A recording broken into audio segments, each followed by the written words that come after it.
Friends, welcome to our channel exam crush, your mentor for success in examinations. जैसे कि मैंने आपको last video में कहा था कि मैं आपके लिए सिलेबस लाऊंगा आईबीपीएस, एसबीआई, आईटी, एसओ का, और मैं आपको बताऊंगा कि आपको कौन सी बुक्स रेफर करनी है जिससे आप मेंस का एग्जाम इजीली क्रैक कर लोगे। जैसे कि आपको पता है आईबीपीएस, एसओ, आईटी का एग्जाम मेंस का 60 मार्क्स का होता है, जिसमें आपको 45 मिनट्स मिलते हैं, जो कि काफ़ी इनफ होते हैं आपको एग्जाम क्लियर करने के लिए। तो आइए देखते हैं हम आगे। अगर आप इस वीडियो में पहली बार आए हैं तो प्लीज़ इसे लाइक करें, सब्सक्राइब करें, शेयर करें और प्लीज़ बेल आइकन को दबाना नहीं भूलिएगा। मैंने आपके लिए एक फीडबैक फॉर्म भी डिस्क्रिप्शन बॉक्स में डाला है, जिससे आप फिल कर सकते हैं और हमें बता सकते हैं कि नेक्स्ट वीडियो में किस टॉपिक के ऊपर लेकर आऊँ, आगे मैं क्या पढ़ाऊँ और हमें क्या इंप्रूव करने की ज़रूरत है। तो प्लीज़ आप उसे एक बार देख लीजिएगा। तो आइए हम बात करते हैं पहले एक टॉपिक से। पहला सब्जेक्ट जो आपको मेंस में देखने को मिलता है वो है सॉफ्टवेयर एंड हार्डवेयर। इसमें आपको बेसिक टर्मिनोलॉजीज ऑफ कंप्यूटर के ऊपर क्वेश्चंस देखने को मिलते हैं, जैसे कि आपको input output devices, volatile memory, EPROM, ऐसे क्वेश्चन आपको देखने को मिलेंगे। पूछ सकते हैं कि इनमें से कौन सी मेमोरी वोलेटाइल है, ठीक है, और नॉन वोलेटाइल है। तो आप इस टॉपिक को आप स्किप कर सकते हैं, क्योंकि ये आपने 9th-10th में पढ़ा हुआ है, उसी के लेवल के क्वेश्चन आपको देखने को मिलेंगे। इसके ऊपर ज़्यादा टाइम आपको वेस्ट नहीं करना है, ठीक है। सबसे इंपॉर्टेंट टॉपिक कौन सा हमारा, वो है डीबीएमएस। डीबीएमएस में से आपको क्या देखने को मिलेगा, डिग्री और कार्डिनैलिटी ऑफ द टेबल, वो काफी इंपॉर्टेंट है। पूछ सकता है आपको डिग्री बताइए, ठीक है, कोई टेबल दे देगा आपको। आपसे कीज के ऊपर क्वेश्चन पूछा जा सकता है कि टाइप्स ऑफ कीज बताइए, जैसे कैंडिडेट कीज है, आपको पूछा जा सकता है कि कितनी नंबर ऑफ कैंडिडेट कीज हैं, ठीक है, प्राइमरी की। आपको सारी टाइप्स ऑफ कीज के बारे में डेफिनेशन अच्छे से पता होनी चाहिए। नॉर्मलाइजेशन काफी इंपॉर्टेंट है। नॉर्मलाइजेशन में आपको first, second, third, fourth, fifth normal form तक आपको पता होना चाहिए, ठीक है। आपसे पूछा जा सकता है कि किस फॉर्म में नॉर्मल फॉर्म में है। लेवल ऑफ डीबीएमएस से क्वेश्चन पूछा जा सकता है, जिसमें व्यू, लॉजिकल और फिजिकल लेवल है। इनको अच्छे से पढ़िए। जो मैं टॉपिक नहीं बोलूंगा आप उनको स्किप कर सकते हैं। टाइप्स ऑफ एट्रीब्यूट्स के ऊपर पूछा जा सकता है, जो एंटिटी रिलेशनशिप मॉडल के अंडर आता है। एट्रीब्यूट्स जैसे स्टोर्ड एट्रीब्यूट, डिराइव्ड एट्रीब्यूट, पूछा जा सकता है कि इनमें से कौन सा एट्रीब्यूट स्टोर्ड है। इस टाइप के क्वेश्चंस को आपको करना है। रिलेशनल अलजेब्रा काफी इंपॉर्टेंट है, ठीक है। ट्रांजैक्शन कंट्रोल में आपसे एसिड प्रॉपर्टीज के बारे में पूछा जा सकता है, उनकी डेफिनेशन आपको अच्छे से पढ़नी है।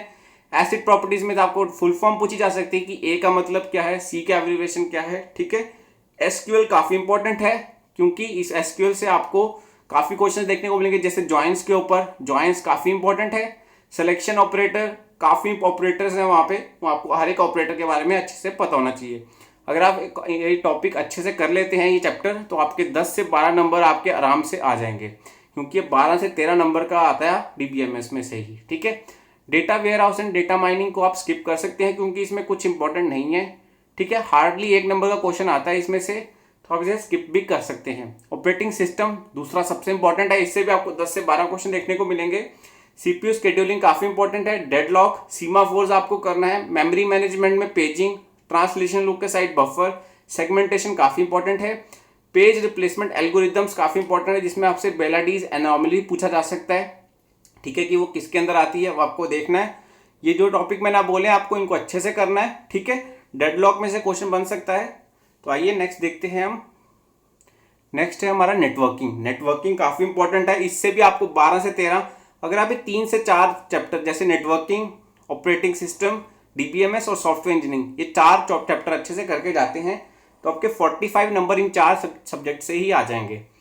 तो इसमें नेटवर्किंग में हमने क्या देखना है, लिंक स्टेट और डिस्टेंस वेक्टर राउटिंग प्रोटोकॉल्स की डेफिनेशन अच्छे से पता होनी चाहिए आपको। पोर्ट्स पूछे जाएंगे, हर साल पोर्ट्स के ऊपर से एक क्वेश्चन आता है। हब्स, स्विचेस, सारी ओएस लेयर्स को आपने अच्छे से पढ़ना है, ठीक है। इनमें से एक क्वेश्चन आता ही आता है, ठीक है।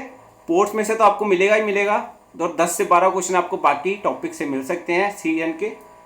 जो मैंने आपको टॉपिक बोले हमको आपको अच्छे से करने हैं, ठीक है। बाकी आप स्किप कर सकते हैं, ठीक है। IP layer, data link layer, इनको आप अच्छे से करना है। ओएस लेयर के साथ साथ आपको टीसीपी आईपी लेयर को भी करना है। उसके ऊपर पूछा जा सकता है कि 4 लेयर कौन सी है, कौन सी नहीं है, ये क्वेश्चन आ सकता है। नेक्स्ट इंपॉर्टेंट टॉपिक कौन सा है आपका, इंफॉर्मेशन सिस्टम। इसमें कुछ इतना इंपॉर्टेंट नहीं आता है, आपको बस पब्लिक प्राइवेट की के बारे में पता होना चाहिए। हार्डली 1 या 2 क्वेश्चन नंबर का क्वेश्चन आपको यहाँ से देखने को मिलेगा, ठीक है। आपसे पूछा जा सकता है कि आरएसए एल्गोरिथम किस पे वर्क करती है, ऐसे कुछ, तो इतना इंपॉर्टेंट नहीं है। आप इसको मतलब गो थ्रू कर लीजिएगा थोड़ा सा ऊपर से, ठीक है। बेसिक डेफिनेशन भी पूछी जा सकते हैं, इससे ज़्यादा कुछ नहीं। नेक्स्ट क्या है, वेब टेक्नोलॉजीज। इसको आप बिल्कुल स्किप कर सकते हैं, इसमें से कोई क्वेश्चन 2019 में पूछा नहीं गया है, पूछा भी जाएगा तो हार्डली 1 नंबर का क्वेश्चन होगा। नेक्स्ट टॉपिक क्या है हमारा important, computer organisation and management, जिसको आप कंप्यूटर आर्किटेक्चर भी कह सकते हैं और डिजिटल सर्किट, दोनों को मिक्स कर दिया मैंने इसमें आपसे नंबर सिस्टम के ऊपर क्वेश्चन पूछा जा सकता है। कन्वर्जन्स बिल्कुल इंपॉर्टेंट है सबसे ज़्यादा, उसमें आपको binary to decimal, decimal to hexadecimal, ये सारी करके जानी है। 1 नंबर का क्वेश्चन तो आपको यहाँ से आएगा ही आएगा। लॉजिक गेट्स काफ़ी इंपॉर्टेंट हैं, इनको अच्छे से करना है। रजिस्टर्स को आपको करना है, फ्लिप फ्लॉप को आपको अच्छे से करना है, ठीक है। मेमोरी ऑर्गेनाइजेशन में आपको कैशिंग पढ़नी है अच्छे से, वो उसमें से क्वेश्चन बनेगा ही बनेगा, ठीक है। बाकी आप टॉपिक स्किप कर सकते हैं, ठीक है। दूसरा इंपॉर्टेंट क्या है आपका, डेटा स्ट्रक्चर्स, इसमें से भी काफ़ी इंपॉर्टेंट है। स्टैक्स क्यूज में से क्वेश्चंस बनेगा। सॉर्टिंग एल्गोरिथम में से आपको टाइम कम्प्लेक्सिटीज पूछा जा सकता है। लिंक लिस्ट, ट्रीज, ग्राफ्स के ऊपर काफ़ी इंपॉर्टेंट क्वेश्चन बनते हैं, ठीक है। सॉफ्टवेयर इंजीनियरिंग में से आपको 4 से 5 क्वेश्चन देखने को मिलेंगे। इसमें क्या होगा, models, software development life cycle models सारे आपको अच्छे से पढ़ने हैं, डेफिनेशन, ठीक है। कोकोमो मॉडल और टेस्टिंग के ऊपर तो क्वेश्चन बनता ही बनता है, ये हम चैप्टर अच्छे से पढ़ेंगे, ठीक है। ये सब्जेक्ट मैं आपको अच्छे से पढ़ाऊंगा सॉफ्टवेयर इंजीनियरिंग, क्योंकि यूट्यूब पे मेरे को कहीं इसका मतलब अच्छे से एक्सप्लेनेशन किसी ने नहीं दिया है।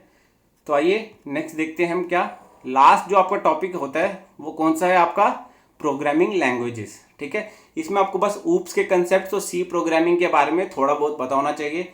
बेसिक्स आपको करना है, प्रोग्रामिंग बिल्कुल नहीं पूछा जाता है एग्जाम में, कोई प्रोग्रामिंग बेस्ड क्वेश्चन नहीं होगा आपसे, बस पूछा जा सकता है उनके कंसेप्ट्स के बारे में, थियोरेटिकल क्वेश्चंस होंगे बिल्कुल, ठीक है।